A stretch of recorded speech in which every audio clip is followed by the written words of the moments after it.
Another solid day of work for us today. Really focused on a lot of situational special teams things, getting familiar with some of the special situations that can occur in that phase. Hands, kickoff after a safety, PAT field goal block, PAT field goal protection, and so forth.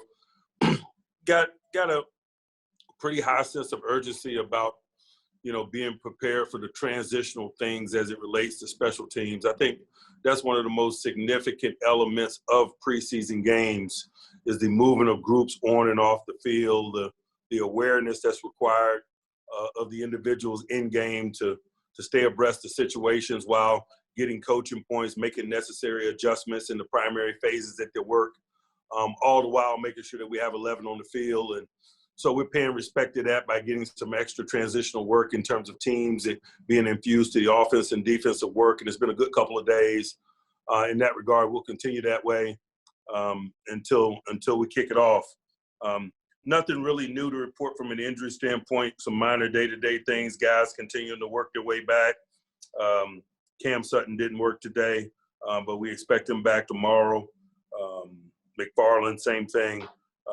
No real new news on the health front. Be happy to address any questions you might have. Brooke Pryor, go ahead.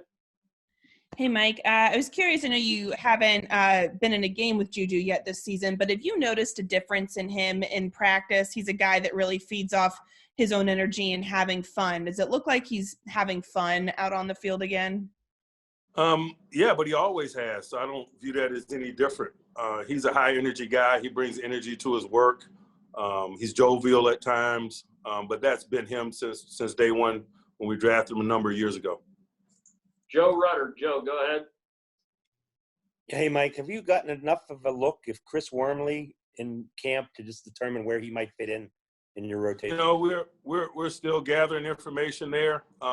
He doesn't have a big body of work from a training camp setting standpoint, but his efforts are aided by the fact that he is a known NFL player that played over 450 defensive NFL snaps last year. So he has that on his resume.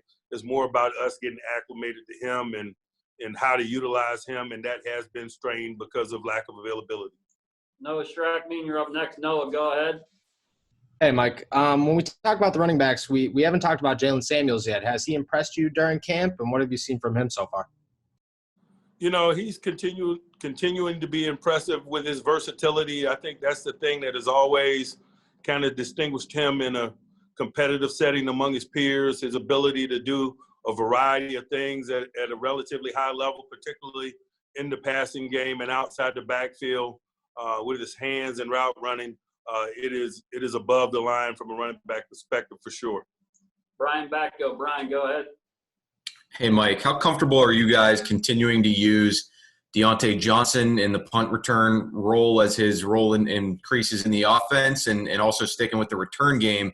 What have you seen from kick returners, given that was kind of a revolving door last year? I'm extremely comfortable with the utilization of Deontay along with his offensive workload. He has real talents in that area and a desire to do so. I thought he just got better and better over the course of last year, and I think he, ended up, making an all-AP team or something. It's reasonable to expect him to be even better in that area. And we like our candidates in the kick return game. We'll continue to work those guys, and we'll identify a guy, I'm sure, before kickoff next week. Alan Saunders. Alan, go ahead. Sticking with special teams, Mike, how difficult is it to evaluate guys for special teams roles that you don't have any track record with, whether they're rookies or new players to your team, without, with a lack of special teams reps with no preseason games? It's a challenge, but it's a challenge for all of us, globally speaking, all 32 teams. So from that standpoint, it is fair, and we're doing everything in our power to provide a platform for those guys to show their talents and distinguish themselves. That's why we're doing so much live special teams work in practice-like settings. Last one, a follow-up from Brooke. Brooke, go ahead.